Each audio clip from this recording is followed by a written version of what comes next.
আজকে বানাবো বেগুন ভর্তা। চলো দেখে নিই। প্রথমে বেগুনটাকে কেটে ধুয়ে সেদ্ধ বসিয়েছি। এবার বেগুনটা আমি ঝুড়িতে জলটা ঝরিয়ে নেব।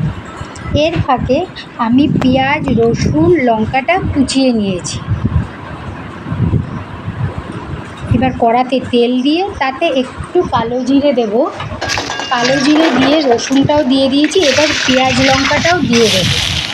এবার এটাকে ভালো করে ভাজা ভাজা করবো। বেগুনটা ভেজেও করা যায়, কিন্তু তাতে বেশি তেল লাগে, এই জন্য আমি সেদ্ধ করেই করেছি। এবার এর মধ্যে একটু হলুদ দিয়ে দেবো। হলুদটা দেওয়ার পর সেই সেদ্ধ করা জল ঝরানো বেগুনটা এর মধ্যে দিয়ে দেবো। দিয়ে ভালো করে নাড়াচাড়া করবো। শেষে একটুখানি ধনে পাতা দিলে ভালো হয়, কিন্তু আমার কাছে ধনে পাতা নেই বলে জন্য দিতে পারলাম না। এবার স্বাদ মতো লবণ দিয়ে দিলাম। এবার নাড়াচাড়া করে কিছুক্ষণ নাড়াচাড়া করবো। করার পর এই আমাদের বেগুন ভর্তা রেডি হয়ে গেল। কেমন হয়েছে বলবে।